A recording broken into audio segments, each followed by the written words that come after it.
ಭಾರತೀಯ ಪರಂಪರೆಯಲ್ಲಿ ಜನಗಳಿಗೆ ದೇವರು, ಧರ್ಮ, ಭವಿಷ್ಯ, ದಿನ, ಕಾಲ, ಪಂಚಾಂಗ ಮಹತ್ವ ಇದೆ.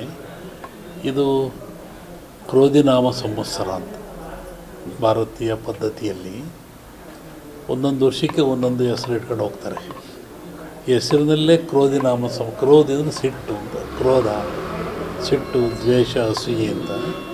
ಈ ಸಂವತ್ಸರ ಒಳಿತಿಗಿಂತ ಕೆಡುಕನ್ನು ಹೆಚ್ಚು ಮಾಡ್ತದೆ. ಒಳಿತು ಮಾಡೋದು ಕಮ್ಮಿ, ಕೆಡುಕೆ ಹೆಚ್ಚು ಮಾಡ್ತದೆ. ಹಾಗಾಗಿ ಇವತ್ತೇ ನಾವು ಭೂಮಿ, ಅಗ್ನಿ, ಆಕಾಶ, ವಾಯು, ಜಲ ಅಂತೀವಲ್ಲ, 5ಗಳಿಂದಲೂ ತೊಂದರೆ ಇದೆ. ನೀರಿನಿಂದಲೂ ತೊಂದರೆ ಇದೆ, ಬೆಂಕಿಯಿಂದಲೂ ತೊಂದರೆ ಇದೆ, ಗಾಳಿಯಿಂದಲೂ ತೊಂದರೆ ಇದೆ. ಆಕಾಶ ತತ್ವ ಅಂತ ನಾನು ಶ್ರಾವಣದಲ್ಲಿ ಹೇಳ್ತೀನಿ ಏನಾಗುತ್ತೆ ಆಕಾಶ ತತ್ವ ಅಂತ. ಈ ಕೇಳಿದಾಗೆ ಈ ಸಂವತ್ಸರ ಫಲದಲ್ಲಿ ಎಲ್ಲಿ ಬಂತು ಅಲ್ಲೇ ಬಂತು ಮಳೆ, ಸುರಿಯುತ್ತಲೇ ಸುರಿಯುತ್ತೆ, ಬೆಳೆಯುವಷ್ಟೇ, ಬಂದಲ್ಲೇ ಬಂತು ಹೋದಲ್ಲೇ ಹೋಯಿತು. ಆದರೆ ತೊಂದರೆ ಏನಿಲ್ಲ. ಜಲಪ್ರಳಯ ಆಗೋ ಲಕ್ಷಣ ಇದೆ, ಬಿರುಕಾಗೋದು, ಭೂಕಂಪ ಆಗೋದು, ಗುಂಡು ಕುಸಿಯೋದು ಲಕ್ಷಣ ಇದೆ. ವಿಪರೀತ ವಾಯುವಿಂದಲೂ ತೊಂದರೆ ಇದೆ ಅದರಲ್ಲಿ. ಆದರೆ ಸುಭಿಕ್ಷೆ ಇದೆ, ತೊಂದರೆ ಏನಿಲ್ಲ. ರಾಷ್ಟ್ರ ರಾಜಕಾರಣದಲ್ಲಿ ಅತಂತ್ರ, ಈ ಬಾರಿ ಅತಂತ್ರ ಇದು ಬಂದಿದೆ, ಏನಾಗ್ಬೋದು ಅಂತ? ಅತಂತ್ರದಲ್ಲೇ ಕೂಡಿರೋದು ಅದು. ಅದೇ ಹೇಳಿದ್ದೆ ನಾನು ಶ್ರಾವಣದಲ್ಲಿ ಹೇಳ್ತೀನಿ ಏನು ಅಂತ. ಇನ್ನು ಓಪನ್ನೇ ಆಗಿಲ್ಲ ಅಂಗಡಿ, ವ್ಯಾಪಾರ ಹೆಂಗೆ ಅಂದರೆ ಹೆಂಗೆ ಹೇಳಕ್ಕೆ ಹೋಗೋಣ. ಅಲ್ಲ, ಈಗ ವ್ಯಾಪಾರ ಚಾಲೂ ಮಾಡಿಬಿಟ್ಟಿದ್ರಲ್ಲ. ಅಲ್ಲ, ವ್ಯಾಪಾರ ಆಗಲಿ, ಅದು ವ್ಯಾಪಾರ ಇನ್ನೂ ಇದೆ. ಅದಕ್ಕೆ ಹೇಳ್ತೀನಿ, ಶ್ರಾವಣದಲ್ಲಿ ಹೇಳ್ತೀನಿ ಅಂತ ಹೇಳಿದ್ರು. ಶ್ರಾವಣದಲ್ಲಿ ಹೇಳ್ತೀನಿ, ನಿನ್ನೆ ಕೋಲಾರದಲ್ಲಿ ಅದನ್ನೇ ಹಾಕಿರಲ್ಲ ಅವರು.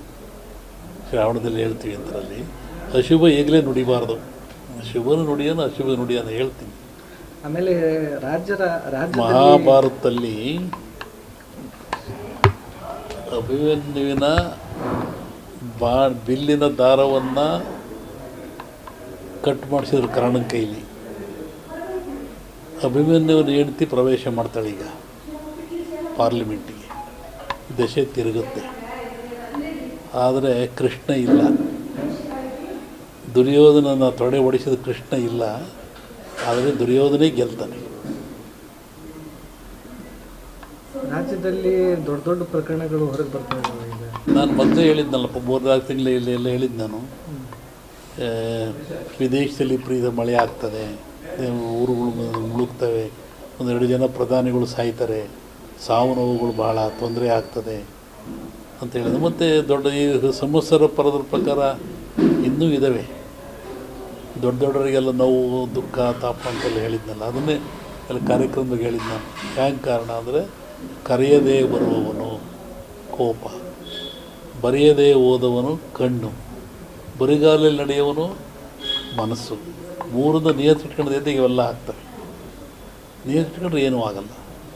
ಹೀಗಾಗಿ ಇವತ್ತು ಜನ ದುಡ್ಡೇ ಮುಖ್ಯ, ಅಧಿಕಾರ ಮುಖ್ಯ ಅಂತ ಹೊರಟಿದ್ದಾರೆ. ಅಧಪತನ ಕಾಣ್ತಾ ಇದ್ದಾರೆ.